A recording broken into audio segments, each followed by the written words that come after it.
Welcome to our channel. இந்த வீடியோவில் TNSTC driver cum conductor exam, Madras high court driver exam, இந்த மாதிரி டிரைவர் எக்ஸாமுக்குலாம் வரக்கூடிய ஜென்ரல் ஸ்டடீஸ் கொஸ்டின்ஸ் பற்றி பார்க்க போகிறோம். இந்த சேனலுக்கு புதுசுன்னா சப்ஸ்கிரைப் பண்ணிக்கோங்க, பெல் ஐக்கானும் கிளிக் பண்ணி வச்சுக்கோங்க. அப்போ தான் நாங்கள் போடுற வீடியோ இமீடியட்டாக உங்களுக்கு ரீச் ஆகும். நீங்கள் இந்த சேனலுக்கு புதுசாக வந்து ஜாயின் பண்ணுறீங்க அப்படின்னா, இன்னும் உங்களுக்கு இது ரிலேட்டடான வீடியோஸ் வேணும் அப்படின்னா பிளேலிஸ்ட்டில் டிஎன்எஸ்டிசி எம்ஹெச்சி டிரைவர் எக்ஸாம் அப்படின்னு ஒரு ஃபோல்டர் இருக்குல்ல, அதுக்குள்ளே போனீங்கன்னா உங்களுக்கு தேவையான வீடியோஸ் எல்லாமே இருக்குது. இப்போ நம்ம வீடியோக்குள்ளே போயிடலாம். வாகன புகையில் உள்ள வாயு.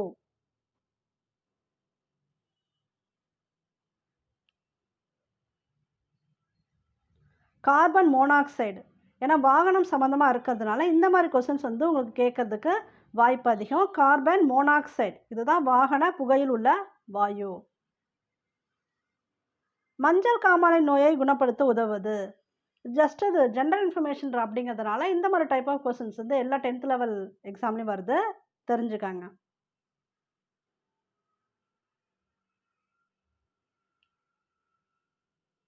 கீழாநெல்லி. ஹெப்படைட்டிஸ்ன்னு இருக்கக்கூடிய அந்த மஞ்சள் காமாலை நோயை குணப்படுத்த உதவுவது கீழாநெல்லி. கருப்பு தங்கம் எனப்படுவது.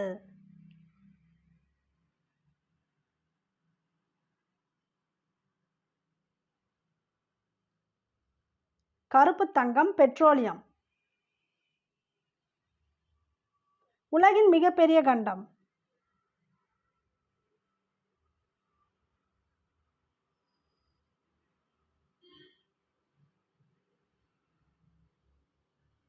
ஆசியா. ஆசியா தான் உலகின் மிகப்பெரிய கண்டம். மொத்தம் 7 கண்டங்கள் உண்டு, அதுவும் தெரிஞ்சு வச்சுக்கோங்க. தீயணைப்பானில் பயன்படுத்தப்படும் வாயு. இதெல்லாம் ஜென்ரல் இன்ஃபர்மேஷன், இருந்தாலும் கேட்பாங்க.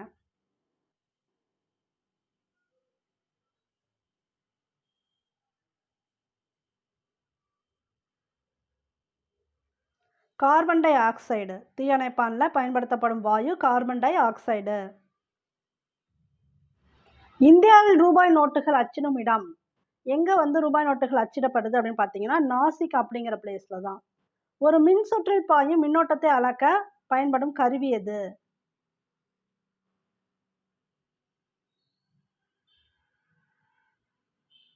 மின்னோட்டமானி, அம்மீட்டர். இந்த கொஸ்டின் வந்து உங்களுக்கு கேட்டிருந்தாங்க. மின் சுற்றில் பாயும் மின்னோட்டத்தை அளந்திட பயன்படும் கருவி. நான் வந்து எதுக்கு ஒரு கொட்டன்னு உங்கள் ப்ராக்கெட்டில் கொடுத்துருக்கலையோ அதை நீங்கள் படிச்சுக்கோங்க. மின்னோட்டமானி தமிழில். உங்களுக்கு அம்மீட்டர்னு கூட இந்த இங்கிலீஷை டிரான்ஸ்லேட் பண்ணி தமிழ்லையும் கொடுக்கலாம், அதனால் அப்படியே தெரிஞ்சுக்கோங்க, அம்மீட்டர். டேஷ் என்பது வளிமண்டல அழுத்தத்தை அளவிடுவதற்கான அறிவியல் அளவீட்டு கருவி.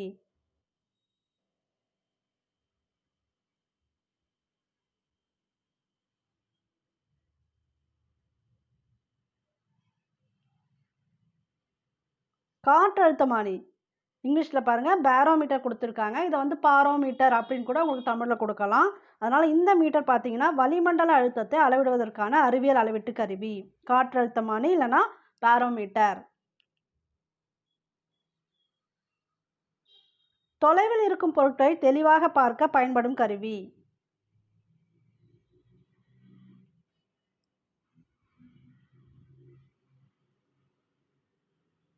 தொலைநோக்கி.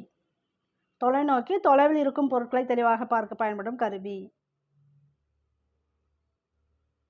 டேஷ் என்பது ஒரு மின் சுற்றில் உள்ள 2 புள்ளிகளுக்கு இடையில் காணப்படும் மின்னழுத்த வேறுபாடுகளை அளக்கும் கருவியாகும்.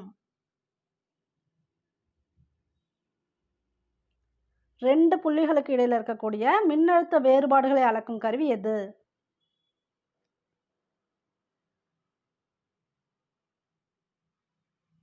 மின்னழுத்தமானி. அதுக்கு பேர் வந்து வோல்ட் மீட்டர். பாலின் அடர்த்தியினை காண பயன்படும் கருவி.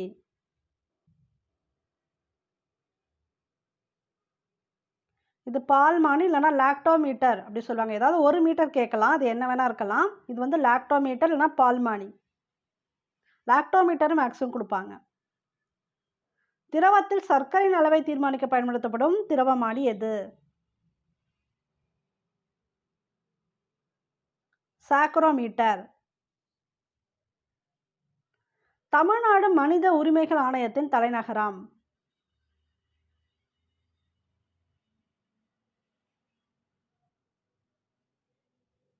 எங்க இருக்குன்னா சென்னையில். அவசர கால தொலைபேசி எண் காவல்துறையோடது எந்த நம்பர்?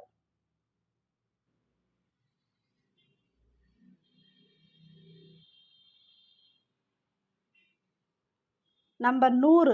100 தான் வந்து காவல்துறைக்கு உரிய அவசர கால தொலைபேசி எண். நீங்க TNSTC driver cum conductor exam prepare பண்றீங்க அப்படின்னா, உங்களுக்கு நோட்ஸ் வேணும் அப்படின்னா இந்த நம்பரை கான்டாக்ட் பண்ணி பர்ச்சேஸ் பண்ணிக்கோங்க. இதில் உங்களுக்கு தமிழ், ஜிகே, தென் உங்களுக்கு வாகனம் சம்மந்தப்பட்டது, பராமரிப்பு முறைகள், ஃபர்ஸ்ட் எய்ட் கொஸ்டின்ஸ் இது எல்லாமே இருக்கும். உங்களுக்கு ரொம்ப யூஸ்ஃபுல்லாக இருக்கும். தேவைப்படுறவங்க இந்த நம்பரை கான்டாக்ட் பண்ணி பர்ச்சேஸ் பண்ணிக்கோங்க. உங்களுக்கு அது போல் நோட்டிஃபிகேஷன் வந்ததுக்கப்புறம் நாங்கள் வந்து டெஸ்ட்டு கண்டக்ட் பண்ணிடுறோம். அந்த ஒரு அமௌண்ட்லேயே உங்களுக்கு மெட்டீரியலும் கொடுத்துருவோம். நோட்டிஃபிகேஷன் வந்ததுக்கப்புறம் குரூப் ஸ்டார்ட் பண்ணி டெஸ்ட் வந்து ரெகுலராக இருக்கும். உங்களுக்கு யூஸ்ஃபுல்லாக இருக்கும். அவசர கால தொலைபேசி எண் ஆம்புலன்ஸ் சேவை. இது வந்து எல்லாருக்குமே தெரியும். 108 ஆம்புலன்ஸ் சேவை 108. தீயணைப்பு சேவை இல்லைன்னா மீட்பு சேவை.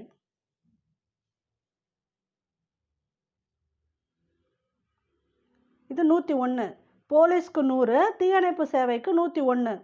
இந்த கொஸ்டின் வந்து உங்களுக்கு கேட்பாங்க. பெண்கள் உதவி சேவை.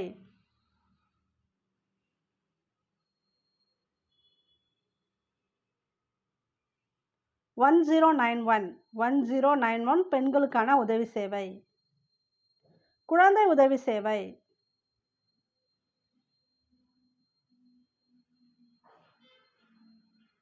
குழந்தைகளுக்கு ஏதாவது ப்ராப்ளம்னா அவங்களுக்கான உதவி சேவை 1098. பெண்களுக்கு 1091. குழந்தைகளுக்கான உதவி சேவை பார்த்தீங்கன்னா 1098. மூத்த குடிமகன் உதவி கோரிக்கை சேவை எண்.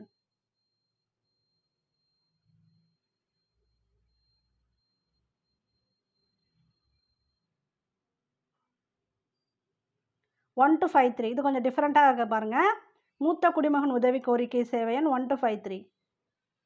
ரத்த வங்கி அவசர உதவி பிரிவு. இதெல்லாம் நீங்கள் தெரிஞ்சு வச்சுக்கணும். ஏன்னா இப்போ பஸ் ஓட்டிகிட்டு இருக்கீங்க அப்படின்னா எந்த எமர்ஜென்சி கேஸாலும் இப்போ ரத்த வங்கி யாருக்காவது பிளட்டு தேவைப்படுது, ஆக்சிடென்ட் ஆயிருக்கு அப்படின்னாலும் இதெல்லாம் தெரிஞ்சுக்கணும் இல்லையா? அதனால உங்களுக்கு வந்து இது கேட்கறதுக்கு வாய்ப்பு அதிகம் தான்.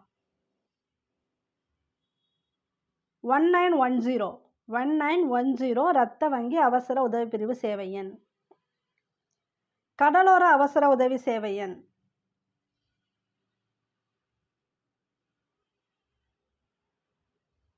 1093. கடலோர அவசர உதவி சேவை எண் 1093.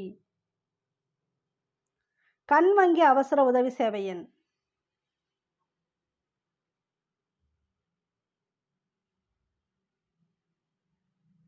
கண் வங்கிக்கு 1919.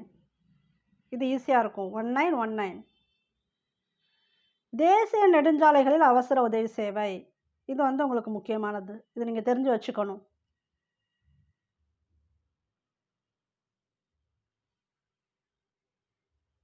1033. 33 ஞாபகம் வச்சுக்கோங்க. 33 ஞாபகம் வச்சுக்கிட்டிங்கன்னா உங்களுக்கு மைண்டில் ஞாபகம் வந்துடும். 1033 இதுதான் தேசிய நெடுஞ்சாலைகளில் அவசர உதவி சேவை. போக்குவரத்து காவல். அவசர கால தொலைபேசி எண் போக்குவரத்து காவல்.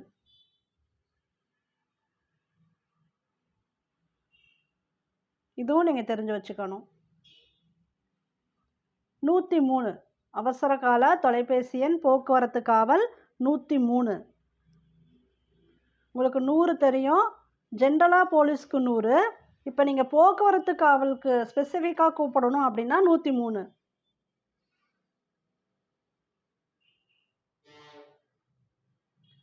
பேரிடர் கால உதவி எண்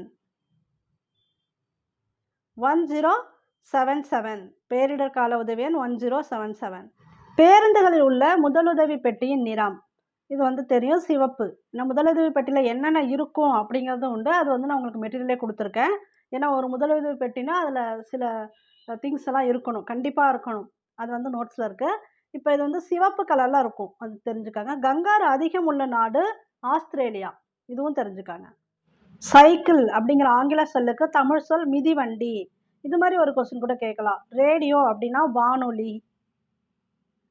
டிவி அப்படின்னா தொலைக்காட்சி பெட்டி. இதில் உங்கள் டேர்ம்ஸ் நீங்கள் பார்த்துக்கலாம். கார் என்ற ஆங்கில சொல்லின் தமிழ்ச்சொல். கார் அப்படின்னா மகிழுந்துன்னு அர்த்தம். கார் அப்படின்னா மகிழுந்து. பஸ், இதுதான் உங்களுக்கு தேவை. பஸ்னா பேருந்து. மினி பஸ் அப்படின்னா சிற்றுந்து. மினி பஸ் அப்படின்னா சிற்றுந்து. ஜென்ரலாக பஸ்ஸுனா பேருந்து. ட்ரெயின்னா தொடர்வண்டி. ஹெலிகாப்டர் உலங்கு வானூர்தி. இதெல்லாம் பேசிக் கொஸ்டின் தான், ஆனால் சம்டைம்ஸ் இதை கூட கேட்டுருவாங்க. காற்றாலைகளிலிருந்து மின்சாரத்தை உற்பத்தி செய்வதில் முதலிடத்தில் உள்ள மாநிலம். காற்றாலையிலேருந்து மின்சாரத்தை உற்பத்தி செய்கிறதுல ஃபஸ்ட்டு பார்த்தீங்கன்னா தமிழ்நாடு, நம்ம ஸ்டேட் தான் ஃபஸ்ட்டு இருக்குது. உங்களுக்கு 2023 என்ன கொஸ்டின் கேட்டிருந்தாங்கன்னு பார்த்தீங்கன்னா, தமிழ்நாட்டில் நீர் மின் சக்தி திட்டம் எங்கே வந்து இருக்குன்னு கேட்டிருந்தாங்க. மேட்டூரில். நீர் மின் சக்தி திட்டம் மேட்டூரில் இருக்குது. டீசல் எரியும் போது வேதி ஆற்றல் டேஷ் ஆற்றலாக மாற்றப்படுகிறது. இது கேட்கலாம். வேதி ஆற்றல் என்னவா மாறும் டீசல் எரியும் போது பார்த்தீங்கன்னா வெப்ப ஆற்றலாக மாறும். டீசல் அந்த இடத்துல எரியுமா அப்படின்னு டவுட் பட வேணாம். டீசல் வந்து எரிஞ்சாதான் உங்களுக்கு அந்த வேதி ஆற்றல் வெப்ப ஆற்றலாக மாறும். வெப்ப ஆற்றலாக மாற்றப்படுகிறது. ஆற்றலின் அலகு.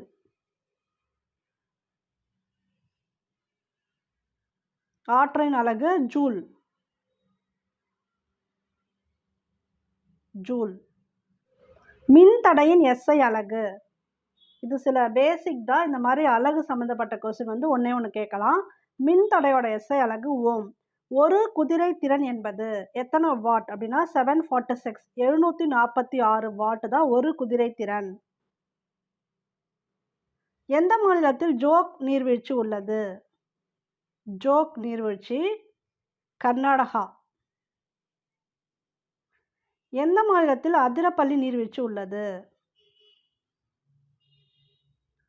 அதிரப்பள்ளி நீர்வீழ்ச்சி Kerala.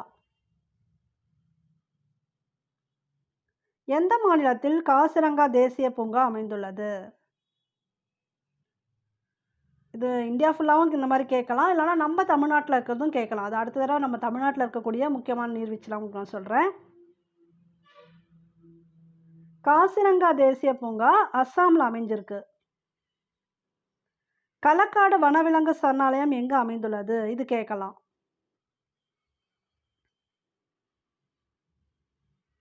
Tirunelveli. Okay, thank you for வாட்சிங். இந்த சேனலுக்கு புதுசுனா சப்ஸ்கிரைப் பண்ணி வச்சுக்கோங்க. பெல் ஐக்கானை கிளிக் பண்ணி வச்சுக்கோங்க. அப்போ தான் நாங்கள் போடுற வீடியோ இமீடியட்டாக உங்களுக்கு ரீச் ஆகும்.